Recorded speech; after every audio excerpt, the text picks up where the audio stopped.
Evet sevgili ekran başındaki izleyicilerimiz, programımız tüm hızıyla devam ediyor.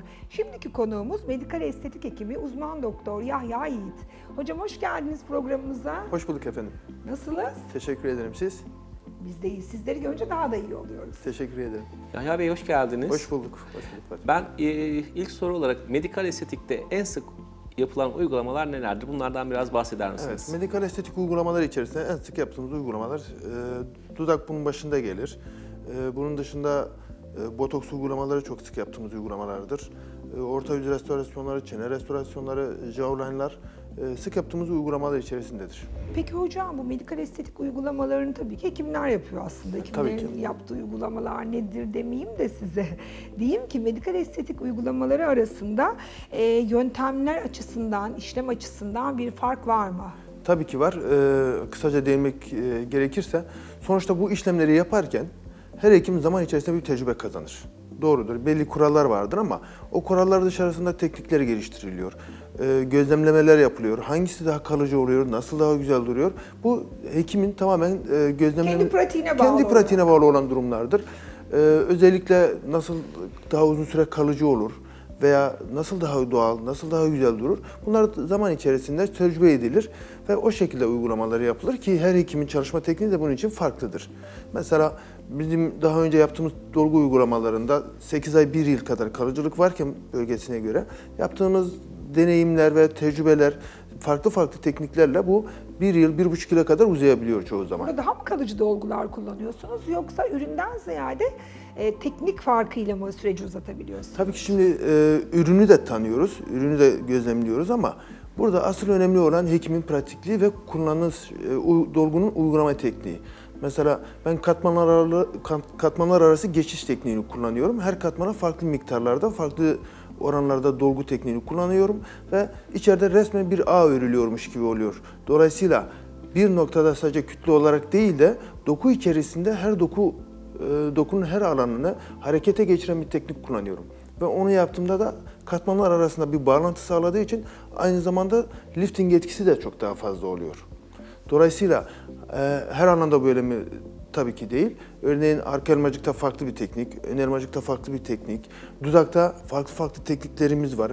Kişiye göre değişir, kişinin isteğine göre değişen teknikler var. Zaten kullanılan ürünler de farklı hocam. Bazen danışanlar şöyle geliyor ya mesela, yarım cc mi dudağım, ay yarım cc mi burnuma veya işte nazolabiyeli, bunun altını tekrar bir çizmek gerekiyor değil mi? Yani yüzümüzde her bölgeye kullanılan ürünlerin içerik olarak da birbirlerinden farkları var aslında. Kesinlikle. Ben asla yarım cc dolgu yapmam.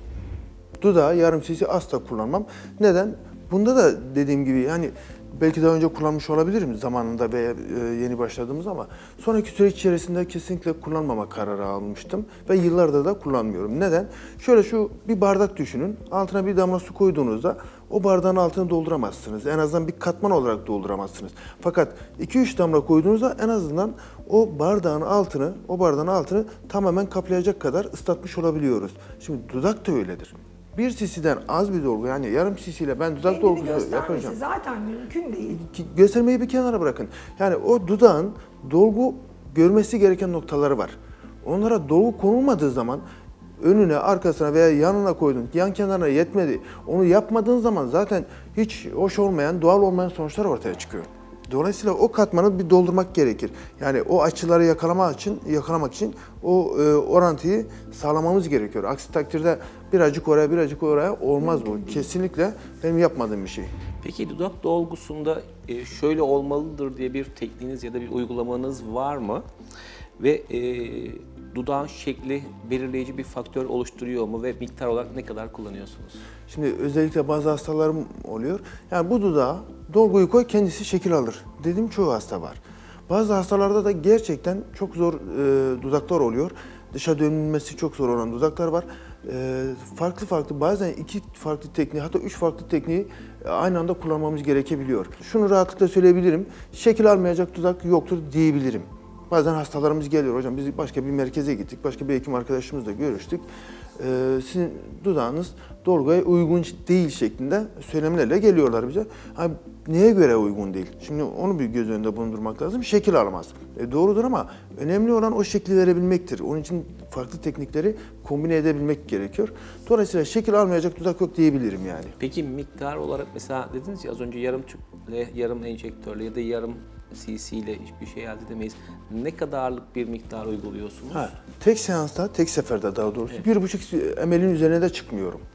Çünkü bu sadece bir üst dudak için ya da hayır, bir alt dudak için mi yoksa her ikisi için? her ikisi için. Neden? Çünkü uyguladığımız tekniklerde, şimdi ben şuna inanırım. Yani bunların hepsini tecrübe ettik. Elmacık olsun, dudak olsun. Aslında biz oraya dolgu koyarken belli bir oranda koyuyoruz. O oranın üzerine çıktığımızda dokuyla olan orantısı ve uyumu eğer dolgu lehine kayarsa bu sefer tam tersine istemediğimiz aşağı doğru gelme durumları ortaya çıkar. Örneğin dudakta da aynı şekilde üst dudağı çok fazla dolduracağım dersek bu dudak yukarı kalkmaz. Kesinlikle kalkmaz. Bu sefer ne olur? Dudaktaki yük artar. Yük arttığı için bu sefer aşağı doğru ve öne doğru gelmeye başlar. Buna da dikkat etmek lazım. Bunların hepsini yani belli bir orantı içerisinde tutmak gerekir. Elmacık dolgusu örneğin katmanlar arası geçiş dedim. O olmazsa tek bir noktaya enjektörü batırdık ve kanül yöntemine girdik. Oraya dolguyu verdik, orayı şişirdik diyelim. Ama orada bir kitle etkisi oluşturuyor. Bu kitle etkisi ne yapacak? Yere doğru, aşağı doğru bir yük oluşturacak. Dolayısıyla hastayı genç göstermeye çalışırken tam tersine sarkmış bir cilt karşımıza çıkabilir. Ama katmanlar arası geçiş dediğim yöntemle her katmana belli oranda koyarak o katmanlar arasında da bir geçiş sonuçta kan akımı olacak ve tam tersine daha bir lifting etkisi yüksek olan bir sonuç ortaya çıkıyor. Peki ince dudakta mesela nasıl bir tedavi, nasıl bir teknik kullanıyorsunuz? Yani kanül mü kullanıyorsunuz, iğne mi kullanıyorsunuz, bolus tarzında mı yoksa yayarak bir şekilde mi özellikle ince dudaklarda şöyle bir durum var. Yani biraz önce dediğim gibi belli bir oran üzerine çıkamıyoruz. İstediği kadar ince olsun. İnce dudakta daha az dolgu kullanmak zorunda kalıyoruz. Neden? Çünkü dolgunun konulacağı bir hat vardır. O hatın altına inemezsiniz. O hatın üstünde kalmak zorundasınız. Peki bu ince dudakta o hatın alanı nedir? Daha dardır. Daha dar olduğu için daha az alan doldurmak zorunda kalacağız. Dolayısıyla kullandığımız dolgu daha az oluyor. Ve genellikle bunun için ben Russian Lips tekniğini, kolonlar tekniği dediğimiz kolon yöntemiyle dudak içerisine kolonlar koyarak o şekilde dudağın yukarı doğru kalkmasını sağlıyorum. Kanülle yapıyorsunuz. Hayır, iğneyle bu. Bu iğneyle. Kanülle tabii ki çok içe dönük olan bir dudağı yukarı döndürmek pek mümkün olmuyor. Aslında biraz hastanın profiline yani ihtiyacına tabii göre ki hareket dudağın ediyorsunuz şekline göre. anladığım kadarıyla. Ama şimdi burada kullanıyorsunuz, iğne de kullanıyorsunuz. şöyle bir şey var. Mesela Şebnem'in dudağını görüyorsunuz. Evet. İnce hatlı bir dudağı bu şekli çevirebilir misiniz?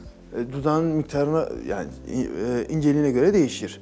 Mesela yaptığımız gerçekten şaşkınlıkla karşılaşılan dudaklar oluyor. Yani Hastanın mesela beklentisi böyle bir dudak ise bu ve kişi... çok ince ise hayır, o kadar dönmez. Evet, çeşitli şehir efsaneleri var. Özellikle dudaktan gittiğimiz için çok dudaktan da soracağım bunu. İşlem sonrasında yapılması ve yapılmaması gerekenler nelerdir? Bir bunu konuşalım istiyorum. Özellikle kişi nelere dikkat etmelidir? Bir de tabii bazen binde bir de olsa değil mi alerjik reaksiyon gelişebiliyor. Alerji çünkü akşamdan sabaha da ortaya çıkabilecek bir şey. Ben senelerce yani saçlarımı sarıya boyattım. Hiçbir alerjim yoktu. Bir günde bir amonyak alerjim oldu ve yoğun bakımlık oldum. Dolayısıyla hani alerjinin geliştiğini düşünürsek neler yapılması gerekiyor? Böyle 2 aşamalı bir soru sordum size. Evet, şimdi alerjik reaksiyon her zaman her ne kadar kaliteli üründe kullansak, çok iyi işlemler de çıkarsak, çok iyi hekimler de olsak alerjik reaksiyon elimizde olmayan bir durumdur ve ortaya çıkabilir. Hiçbir hekim yoktur ki alerjiyle karşılaşmadım desin. Ben hekim olarak hep şuna dikkat ederim. Benim elimde hastaya acil müdahale edecek ürünler ve medikal malzemeleri yoksa kesinlikle ben hastaya enjeksiyon yapmam. Hiçbir şekilde yapmam. Asla yapmam. Peki uygulama sonrası nelere dikkat etmemiz Evet, gerekiyor hocam? dudak dolgusunda şunu kabul etmek gerekir. Sonuçta bir işlem yapılıyor. Alerjik reaksiyon onu geçtik gerçi ama ödemler, şişlikler, hafif morarmalar olabilir. Dolayısıyla öncelikle hastaya bunu bir anlatmak gerekir. Daha sonra bunların azaltılması için ne yapılabilir? Onu anlatılır. Nedir? Sıcak içeceklerden 24 saat boyunca uzak durması gerektiği anlatılır. sert müdahalelerden uzak durması gerektiği, yani hasta eve gider, hafif bir şişlik, hematom oluşmuştur. Burası çok şişti de kalkıp basarsa o hematoma dolguda oturmadan bu sefer şekli bozulmuş olur. Alışkanlık haline getirir. 3 gün 5 gün alıp sürekli dudağı ezdiği zaman hocam benim dudaklar niye sürekli şiş diyebilir. Ödem devam ediyor çünkü bu eziyorsunuz o dudağı. Dolayısıyla sert müdahalelerde bulunmamak gerekir. Onun dışında ilk birkaç saat bir şeyler yiyip içmemesini öneriyoruz hastanın. Bu kadar basit. Morarma olursa morarmayı giderecek kremler var. Onları öneriyoruz. Peki hocam, çok kıymetli bilgilerdi yine. Verdiğiniz bilgiler için çok teşekkür ederiz. Ben teşekkür ederim. Çok teşekkürler. Evet efendim, 8'de Sağlığın bugünkü konuğu medikal estetik hekimi uzman doktor Yahya Yiğit'ti. Kendisi bize en çok tercih edilen medikal estetik uygulamaları anlattı. Özellikle biraz dudak dolgusu üzerine konuştuk. Kendi tekniklerinden söz etti. Verdiği çok değerli bilgiler için teşekkür ediyoruz. 8'de kalın, sağlıkla kalın efendim.